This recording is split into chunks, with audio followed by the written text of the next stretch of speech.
It's the end of the day with Ray. Hello, my friends. Well, folks, I don't know if you saw the big headlines regarding Kyocera. These are pretty big headlines. Kyocera to divest. $1.27 billion in non-core business amid a 3-year profit decline. $1.27 billion worth of non-core business being divested. That's pretty big. But boy, I got to tell you something. I'm excited about it. Because now I believe Kyocera is in a position to do what I wanted Kyocera to do for at least the last 3 years. I'm going to have a little more of that argument here today. I might have to actually get on an airplane, go to Japan, stand out in front of that building, start screaming at them in there to pay attention. Because I think Kyocera has a fantastic opportunity. And they also have discipline. And they also understand when they have to make painful decisions. And more importantly, they execute on those painful decisions. So ladies and gentlemen, let me share some thoughts on this article. Kyocera, back in FY 2022, their operating profit as a conglomerate was 10%. Folks, that's pretty good, right? Well, FY 2025, and for Kyocera, that ends March of 2025, they're estimating to do less than 5%. That's not good. Kyocera knows it. Keep in mind, this is as the whole conglomerate. This is the whole conglomerate's operating profit. And they got to make some adjustments. It's unsatisfactory. This is like wake up, I'm sure in the boardrooms at Kyocera, they're not in there pacifying each other. Hey, do you think we could get 5% for FY 2026? That'll be okay with us. And folks, I think our industry, they get a little bit delusional sometimes because there are some OEMs out there that really don't give a flying crap about operating profit. I mean, I think we all know who they are, Konica Minolta and Ricoh, right? They don't care. They can come in with a 2% operating profit and brag to the whole world how they're going to double it. Yeah, well, that ain't going to be enough. I mean, ladies and gentlemen, we've got to make some tough decisions in our industry. And Kyocera is not the only one that's going to make tough decisions. The good news for those friends of mine that sell supply and service print equipment is I believe that Kyocera has an opportunity to completely change the game in our industry. And I'm hoping like hell they seize on that opportunity. But what I wanted to do is I wanted to look at all the numbers. We know that Kyocera has 3 main business units. Core components business, they have an electronic components business, and a solutions business. Inside the core components business, they have industrial and automotive components, they have semiconductor components, and they have other. The electronic components business sits on its own, and the solutions business, that's where those friends of mine that sell supply and service print equipment live, along with industrial tools, communications, and other. I looked at all the numbers for their first half of FY 2025. And folks, I got to tell you, there's one business unit that in the first half of FY 2025 produced $1.1 billion in revenue. At that run rate for the whole year, that'll be a $2.2 billion business. And ladies and gentlemen, the operating profit of that business unit, electronic components, was $298,000, basically 0%. Hopefully, that's what Kyocera's divesting of. Hopefully, they're getting rid of most of that electronic components business. Because it doesn't really matter if you do $2.2 billion in revenue if your operating profit in that business unit is 0%. That's what I'm hoping. But I wanted to dig a little bit deeper because, a lot of times you hear these names, industrial and automotive components, semiconductor component, document solutions, communications unit, industrial tools. What the hell does that really mean? What are they selling? And so I broke them all out. Let's start out with this electronic components business because this is the one that they need to divest of. And I'm hoping this is where most of that $1.27 billion is coming from. But folks, I mean, they don't need this business. They just need to get out of it. They got antennas, supercapacitors, connectors, power devices. I mean, no one gives a crap about any of that stuff. A lot of competition out there, pressured for profit. Get rid of it, Kyocera. I'm hoping that's where that money's coming from. Let's look at this core components business. Interesting business here, ladies and gentlemen. We got industrial and automotive components. Well, automotive components, when you think about where the automotive industry is going, I mean, the cars are now computers that you drive. Seriously, right? I think there's a lot of legs here. That particular business for the first half did $720.8 million in revenue. They had a $70 million profit. Excuse me. That's 9.6%. So this industrial automotive components business is a pretty good business for Kyocera. I don't see them getting rid of that. I see them trying to grow that.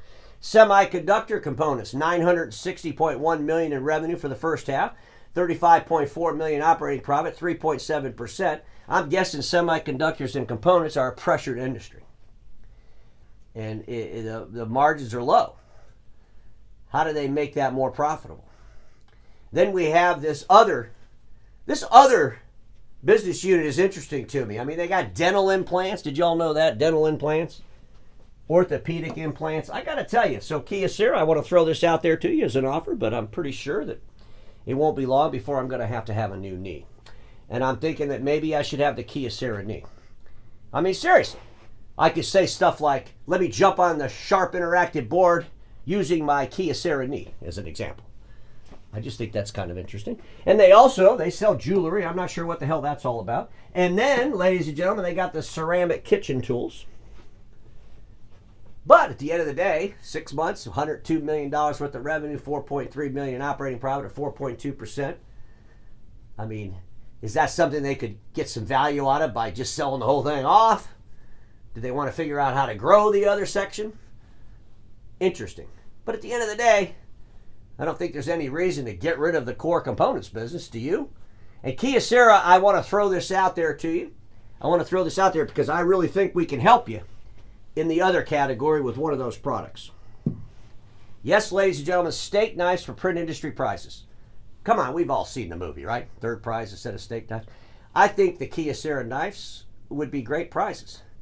I mean, people eat steak in our industry. You know, obviously we don't eat healthy, right? So at the end of the day, Kyocera, let's get them knives in the industry. We could raise the revenue in that category. You won't have to get rid of it. Let's look at this solutions business unit. Ladies and gentlemen, this is an interesting unit, but at the end of the day, a lot of revenue here. The total solutions business unit, $3.5 billion for the first half of FY 2025.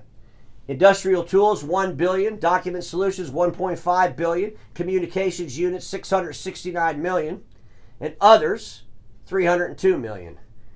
The one that I have to struggle with, and maybe this is where they could get rid of some of that revenue that's not making them a lot of money, is this communications unit. Maybe they just get the hell out of that. Communications unit, $669 million for the first half. They had a $7 million profit. I mean, realistically, it's 1.1%. Could they get rid of that without really affecting Kyocera as a conglomerate? I think they pretty much could.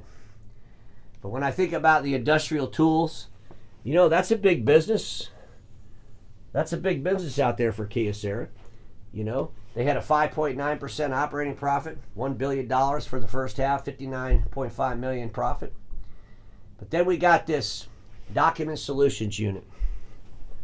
Ladies and gentlemen, document solutions unit. You know, Kyocera proved to the whole world they're not afraid to disrupt print.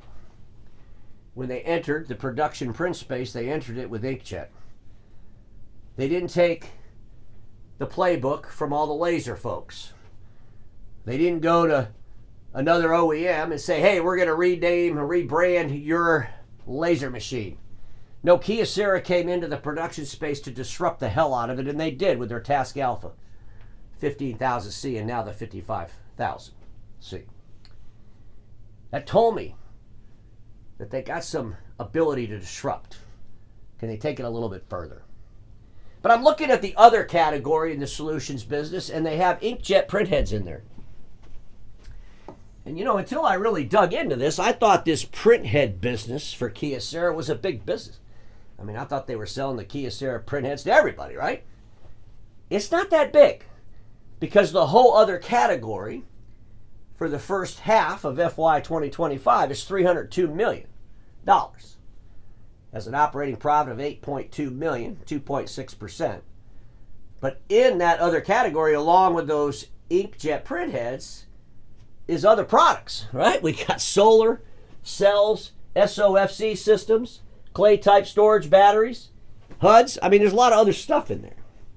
And so the question I would have for Kyocera is, what is the revenue of your inkjet printhead business? And do you want to like quadruple that revenue? Of course you do. Do you want to be the inkjet printhead provider for all the OEMs that refuse to get into inkjet, hung around in laser, and now they're so desperate they got to come to Kyocera and have Kyocera make the machines for them? Wouldn't that be a fantastic thing? That's called a disruption, by the way. Well, ladies and gentlemen, let's talk about this a little bit. Kyocera has a management philosophy, value creation with amoeba management. The essence of the amoeba management method is to build an organizational structure that can flexibly respond to changes in the market and society at large, while aiming to develop products and services capable of providing solutions for the many issues facing society. The Kyocera Group continues to provide new value by gathering and combining the component technology accumulated over time to create synergistic results. Kyocera, over time, in the print space, you created a great environment. You created a great environment.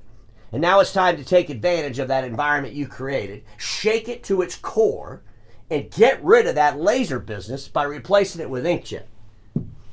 I put this article out there a couple of weeks ago.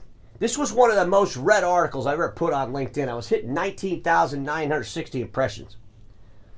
Ladies and gentlemen, I was talking about the inkjet war.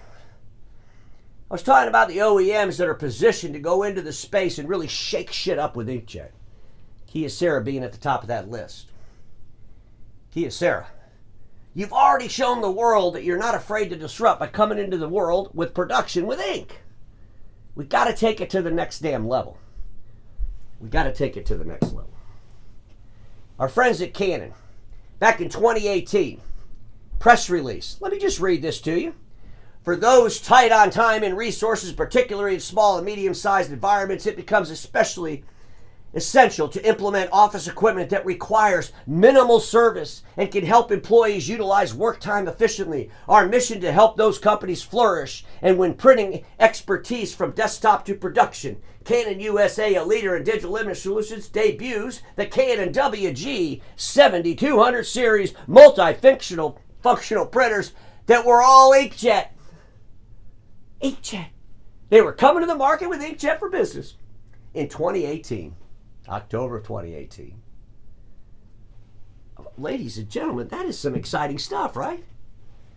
And then they went to a dealer meeting, I'm thinking, and they told the dealers, we're going to have inkjet for business, and the dealers started screaming, oh my God, Canon, you can't do that. We're getting 6-7 cents a copy for color laser. What are you going to do, bastardize the market? Canon caved in. Ladies and gentlemen, Canon was right there. They were right there. And they didn't have enough fortitude to fight. And they allowed the industry to control a narrative for end users, which was better for the industry, not better for the end users. And anytime you do that, you lose. They talked about how it was better service with inkjet. Everybody knows that. Ladies and gentlemen, in our industry, are we all just stupid? The average age of technicians in our industry right now is like 60 years old. Seriously. We're going to have a retirement apocalypse. If you don't think the industry and those dealers out there all over the world have to cut service, have to find products that need less service, you're naive as hell. And we all know that inkjet changes the game around service, changes the game around all kinds of things. But it's a very disruptive change. Both Canon and the dealers were too insecure to deliver the future to the present back in 2018. They shut the program down. Canon is way too conservative to ever be a disruptor, in my opinion. Way too conservative. They screwed up the scenario when Xerox was trying to buy HP. I've talked about that many times, but they screwed that up. They looked at it through, I don't know what kind of glasses they were using, but they were pretty damn blurry, obviously, because they couldn't see the full potential of that Xerox platform footprint. And one day, because Canon is basically too weak to disrupt, they're going to fall victim to the disruptor. And Kyocera, you have an opportunity to be that disruptor. You have an opportunity to do what Canon wanted to do, but failed to follow through on. Inkjet, you kicked off this Task Alpha 15,000C. What a fantastic product, getting great reviews. You got the 55,000C. Bring this crap downstream. We need 40, 30, 25, 50. We need this stuff in the office, inkjet. We need it in full color, and we need it in black and white. And we need it now. I'm hoping over the last couple of years that I've been screaming about this to my friends at Kyocera, that they actually got some RD going on around the world. You know, I'm really hoping so. I think about Epson. Kyocera, you have a great opportunity to aggressively go after Epson and basically eliminate all that they've tried to do over the last 5 years by bringing inkjet into that BTA style channel, into the office print space. They're not really growing that revenue. I talk about this a lot. Their first half of the year, they did 257 in office shared equipment. $257.2 million in office shared equipment halfway through the year. That's a $600 million at the most business for Epson. Kyocera, go take that from them. And don't allow them to get any more of it. Epson right now, I think they're a little bit, confused. They went out there and they bought Fiery. Now they want to be a digital front-end company. I mean, I just don't think Epson has a rightful focus to put inkjet into businesses all across the world. But let me lay it out for you, Kyocera. It's real simple. You have a big laser MIF to replace, okay? Epson has no MIF to replace. You do. You have a loyal dealer distribution channel. You have the expertise to drive dealer business. Kyocera, you understand the dealer world. You understand the dealer business. What's the damn difference between laser and ink as far as your relationships with dealers and running a business and running programs? Nothing. Just go out there and share with these dealers and share with those dealers' end users the benefits of inkjet and drive this thing and move forward with a vengeance. You have the knowledge of office business end users. This is important because I don't think Epson does. I don't think Epson understands the end users in office business print. And they've relied on the dealer channel to drive the innovation. Well, the dealer channel doesn't want to drive innovation. They want to keep things as they are with laser. Yeah, well, we'll use ink when we have to. It's going to take a bold OEM with a strong vision, with a strong plan, with a strong mission to be able to go into the marketplace and educate the community on why inkjet is so important for the times that we're in. Because, ladies and gentlemen, we are in some changing times that we need to reduce service footprint. We need to change the game for the end users. We need to have a differentiator. Ink is that differentiator. And those of you that think inkjet technology is terrible and it'll never work, and HP tried it with page-wide and all this nonsense, forget about all that shit. Because as you get ink into the marketplace and you get momentum and you start bringing in billions and billions and billions of dollars, guess what's going to happen? The innovations are going to be all around ink. And there are going to be some amazing innovations, I assure you. We're going to completely change the game with ink. Whether that's Kyocera, whether Canon decides to get back into it, which I don't think they will, which leaves Kyocera that wide open space. Our friends at Fujifilm, are they going to get into ink for business? They might wait till the end to do it because they're benefit so greatly from laser. Ladies and gentlemen, I will tell you this. Ink is the future. It's just a matter of which OEM is going to be bold enough to seize on the opportunity. And I think my friends at Kyocera should be that OEM. Because everybody watching me knows this, status quo is the killer of all that will be invented. Don't get stuck there, and I'll see you all tomorrow.